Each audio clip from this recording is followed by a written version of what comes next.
कि वो रुक भी गया। कुछ ही देर में गार्ड्स की एक टीम आकर उसे पकड़कर ले गई।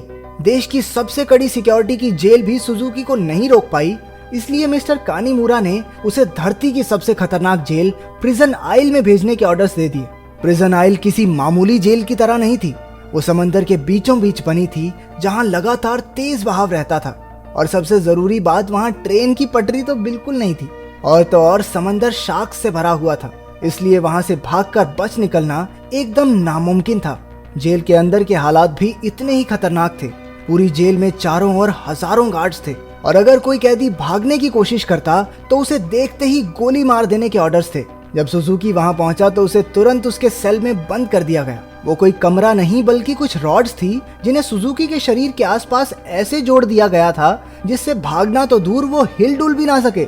उधर कानीमुरा ने जेल की लाइब्रेरी में जाकर सुजुकी के बारे में जानकारी निकालनी शुरू कर दी। ढूंढने पर उसे कुछ पुरानी फाइल्स मिली जिन्हें वो पढ़ने लगा। उधर जेल में सुजुकी ध्यान लगाकर खड़ा था। हालांकि बाकी लोगों के लिए वहां से भागना नामुमकिन था, लेकिन सुजुकी के दिमाग में कुछ तो खिचड़ी पक रही थी। अचानक उसने अपने दोनों कंधों को डिसलोकेट कर लिया और उस छोटी सी जगह से सिकुड़कर धीरे धीरे बाहर निकलने लगा। एक कैदी ने उसे ऐसा करते देख लिया, लेकिन वो इतना नशे में भंट था कि कुछ बोल नहीं पाया। उधर कानीमुरा अभी भी अपनी रिसर्च कर रहा था कि जेल के सायरन बजने लगे। हालांकि परेशान होने की बजाय जेल का वार्डन खुश हो गया, क्योंकि वहां से बचकर निकलने का कोई रास्ता था ही नहीं। ऊपर से आज सारे गार्ड्स को एक कैदी को गोली मारने का मौका मिलेगा। मिस्टर कानीमुरा ने उसे समझाने की कोशिश की कि सुजुकी कोई आम कैदी नहीं है, लेकिन वार्डन ने उसकी बात को नजरअंदाज कर दिया। अगली सुबह कई गार्ड्स को बंदूकें देकर पूरे आइलैंड में फैला दिया गया। वार्डन अपने आदमियों को कुछ समझा रहा था कि वहां मिस्टर कानीमुरा आ गया।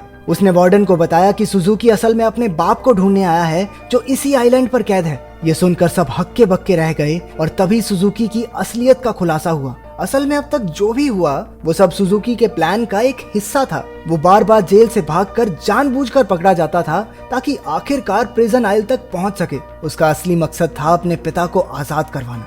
आखिरकार सुजुकी अपने पिता से मिला, और एक दूसरे को इतने साल बाद देखकर दोनों खूब रोए। बदकिस्मती से मिस्टर कानीमुरा वार्डन और बाकी के गार्ड्स के साथ वहीं आ रहा था, लेकिन उनके पहुंचने से पहले ही सुजुकी उस बूढ़े आदमी के साथ गायब हो गया। सुजुकी अपने पिता को आइलैंड के छोर तक ले आया। उसने पहले से ही वहां एक पैराग्लाइडर तैयार कर रखा था।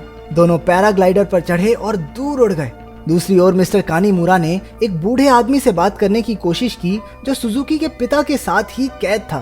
तभी उसने माउंट फिजी का एक टैटू उस आदमी की छाती पर देखा, जिसका सीधा मतलब ये था कि इतने सालों की कड़ी मेहनत के बाद भी सुजुकी गलत आदमी को लेकर भाग गया। अब इससे बुरी किस्मत तो किसी की नहीं हो सकती।